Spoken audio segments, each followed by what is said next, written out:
Almost 2 months ago to the day, Maurice Williamson came on this show and said Christopher Luxon has to be more like Donald Trump. You did say that. Australia and Canada just held elections, and guess what? The centre-left won again. Now, all the pundits are saying it's the Trump effect. Maurice is back. Has the result in Australia energised Labor and the Greens? Should Christopher Luxon be worried? Financial freedom faster. Financial freedom faster. If you like making money rather than watching everyone else do it, hit that subscribe button because the numbers don't lie. More investors are getting their New Zealand housing and real estate intel in 2025 from this show than any other YouTube channel. Maurice Williamson, after what's happened in Australia and in Canada, do you still stand by your comments that Christopher Luxon has to be more like Donald Trump? Partially. I don't think any one of the elections you quote have got the same characteristics. For example, Canada was under direct attack. And what you needed to do was get up and say, I'm not going to be bullied by Donald Trump. So what you're saying is about the 51st state. And you're saying that really energized the Canadians. Massively. Luxon says he gets on very well with Albanese. Yep. I would suggest strongly that if Luxon was able to get any leverage at all and sort out the 501s issue, that would almost win him the election next year. How come New Zealand and particularly Christopher Luxon can't push on this a little bit hard? Well, they pushed very hard, but you've got no leverage. You can't say you need to fix this. They say, well, we're not going to. Especially the Liberals just told us, go take a running jump. You can have your dross. And we kept saying, You don't have to allow the flight to land in New Zealand, though. I'm serious. Well, didn't Trump do that with the Venezuelan? No, with Colombia, yeah. What I'm saying is, we don't have to allow the plane to land. Like, that would be some strongman Trump-type tactics. I wouldn't advocate ever denying an Australian aeroplane landings rights into New Zealand. You would literally be opening up an absolute basket of bloody mistakes. I think that Australia believes that the vast bulk of the voters don't want those people there because they are bad buggers who have committed some dreadful behaviour along the way. Yes, they might have gone there as a young child. They might have learned all their bloody skills while they were in Australia. But in fact, just get them out, put them on a plane and get them home. And I think that both governments, both the Labor government here and the National Coalition government here, they've tried really hard. Now, Albanese's been quite good. He moved on citizenship for New Zealanders living there. I think he might move his ground a bit more. He most certainly wasn't going to do anything before an election. His advisors would say, don't you say a word about we might be a bit more easy on the 501s, because all that would show in their polling was you'll drop in your vote. And I don't think your viewers will really appreciate how much everything you do during an election campaign is driven off the polling that's coming in from the night before. But isn't that wrong, though? Like, of course it's wrong. Morris, I remember Richard Prebble lecturing us at university, and he talked about how the fact that the Fourth Labor government, when they got into the second term, they went up because they broke the policies and just said, we have to do this for the country. We can't give you what we wanted in 1987. Correct. And they almost won Remuera. Yes, I know. Right. Yes. So, and Fendleton and Christ. And so I'm saying to you that wouldn't there be much more respect if you just said, we just got to do this for the sake of the country? Well, if you're talking about the 501s, we can say, terms of Australia. But I mean, everything's about polling rather than doing what's right for the country. Yeah, okay. So if you're Albanese and you say, shall I let these Kiwis have the right to 501 stay here and we look after them and pay? There's no votes in that. Is it good for the country? No. Is it good for the economy? No. Was there any good about keeping them here? No, Prime Minister. It's best to get rid of them. And the Australian voters would love you for it. How do you convince them to say, well, I don't care, I'm going to go the other way? I think the 501 thing will be over time, slowly, catch a monkey, get resolved more and more and more. I think Albanese will have a window of opportunity in the next 12 to 18 months to do something more about it. And it won't affect an election in 2028. Audrey Young has given Christopher Luxon a rating of 8 out of 10. Mm-hmm. You agree? 2 months ago you wouldn't have said that? No, he's improved dramatically after a few things on the international stage. I still think he hasn't got some of the domestic politics sorted yet. I would have given him a 7, and I think Audrey giving him an 8 was a bit generous, but at least he's got time to get on top of some of the messaging that he needs to do. So that personality does play a part. I'm not as big a fan of Trump as I was 2 months ago, because when he first started out, he made some bold announcements. He was going to do certain things, and I thought, great. But what he's done is he's made a potpourri of complete confusion. There's going to be tariffs now, there's going to be not. We're going to go to 150%. We might even go higher. Now we're going back to 5%. Now we're going to make it 20%. But are you surprised? Like, his first term was like that. You shouldn't be surprised. I would have thought he had heaps of time this time around. See, his first term was interesting because I was the Consul General living there and I saw it firsthand. I went to DC a number of times and spoke to officials within his cabinet and so on. Trump did not believe he was going to win in 16. No. He actually was told Hillary's got this. And in fact, all of the pundits were saying Hillary's going to be the first one. So there was no preparation last time round. It was a publicity stunt. He was going to bolt in this time. But when you've got 45 or 43 of his cabinet officials from his first term saying he's not electable, he's not safe, and he still comes in, you can't say you're surprised. I wasn't surprised that he won. I thought I was predicting every time I went on radio. No, you can't say you're surprised that he's not erratic. No, I'm not surprised he's erratic. I'm still not even certain of exactly what his tactics are. See, think about this. America has been paying the bills for a hell of a long time. The defence of Europe, they pay for most of that through NATO. Yeah. Why? Why is America paying for NATO's defence? And he makes a good point about that. Look, that's probably the best point, and I do want to go back to New There's Zealand. another one. There's another one. The New Zealand, because in the last 48 hours, New Zealand's government's come out and paying $2 billion for 5 helicopters. Ironically, that's 2% of GDP, which puts us on the same level as the NATO parties that haven't been paying their bills. Is that strategic, really, at the end of the day? Because 5 helicopters is nothing. It's not going to save the country. If we are wanting to have defence alliances and know that if we do get into a big scrap somewhere, we've got older brothers and sisters to come to our aid, we have to pay our own way. Yeah. And this idea of we'll freeload, defence is not needed, we don't need to spend any money, we won't do that, and then, oh, we're in desperate trouble, can you help us? And Europe's been in that same way, and Trump, I think, has used this whole argument of you start paying your way or we'll stop paying ours, which I think is a good message. It's by far the best policy that he's had in the 2 terms. Yeah, he's had a couple of others that have shifted people around in terms of it. Like even the tariffs policy, I'm sure, was to try to move the dial on other countries being so protectionist. I mean, it's not as if all these Asian countries didn't have tariff protection to start with. They all had it. I mean, you try to sell an American car in Japan, you just cannot. There is not an American car selling in Japan. Have you read? But how many Japanese cars sell in America? Have you read Bob Woodward's book, War?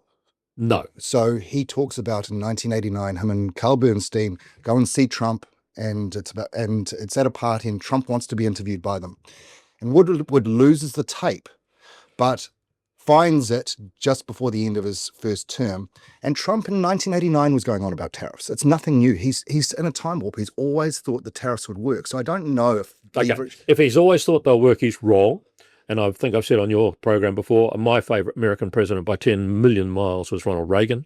I've always thought Reagan was the best going, and what he did and what he achieved, governor of California and then president for 2 years, would have got elected a third time. And he was a Democrat beforehand. And he hated tariffs. He said tariffs are the most evil. Yeah. They're used by despots who have no other solution. There's plenty of stuff on YouTube. You can go and look it up. There's Ronald Reagan just gets stuck into them. And I agree with him. I think tariffs are evil and wrong.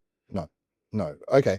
Just going back to the defence spending, that's gratuitously saying to America we're paying 2% of GDP. Yeah, and we should always have been, and we haven't. Yeah. And now we're going to get it back to the line. Is that the best place to do it? Just 5 helicopters? I don't know. I haven't got enough details. No, you get one shot down though. It's I know. 20% of your force gone straight away. It's not like we're... Well, it's like, Bob, we had a boat go under the reef and this, but 20% of our navy gone. Yeah. But at least, you see, all it is a signal. We'll never be able to, if we ever went to war with China, we would have to surrender that afternoon. We wouldn't even let them get down there before we announced the surrender. Yeah. But if we had partners like Australia and the United States and so on, and we were working with them, then we're not fearful of that threat, because they will work with us and we would work with them. Can we talk about your experience, particularly in cabinet? I heard Christopher Luxon this morning talk about the fact that he gets on very well with Albanese. 2 different political sides of the spectrum. John Key got on very well with Gillard. Mm-hmm. How is it that leaders of Australia and New Zealand can get on so well when they're on opposite spectrums? Well, a really simple answer for that. The reason why politicians don't get on with each other in New Zealand is they want your job. Okay? They want your job. So if I'm the minister of whatever and the other guy's attacking me, he wants my job. But when I speak to the Labour minister from Australia, he's not wanting my job. He can't have my job. He can't even stand for my job. So you can now work in a much more sort of collegial way. You can work together with them. I had a lot of to do with Australian ministers and prime ministers. I knew John Howard exceedingly well. They don't, even when there were Labour people in, Julia Gillard, I met quite a few times. I never met Rudd, but I met a few of the Labour. Can you explain? And so they're in a different category. They are talking about what their country wants to do with you and work together. Anybody who's in the other side of Parliament, and that's the problem. I hear people say, well, why can't you just be nicer and, be polite? And the problem with that is you say to Coca-Cola, why can't you just be nice to Pepsi? Why can't you just let them have more of the market? Why can't you let them put out some ads and not try to counter with your own? No, sorry, they're my competitor. The Blues don't go and say, oh, the Hurricanes are a great rugby team, we might let them win this one. That's what competition is about, and it's very different with... I've spoken to some quite very left-wing socialist leaders around the world. In France, unbelievably left-wing socialists. We went out to dinner and had a great night. Couple of things, just cycling back. Australia, with the way the election has gone, isn't it just the same old James Carville quote? It's the economy, stupid. Yeah. At the end of the day, that really was what happened more than Trump. Well, I would never believe I'd live to see a day where Labor beat the coalition on taxation. They were offering tax breaks and tax cuts, and the coalition voted against it. Just a reminder, your competition has already subscribed to the fastest growing property and investment channel in New Zealand. That means they're getting their insights first, making the moves first, and locking in profits while you're still debating whether to click a button.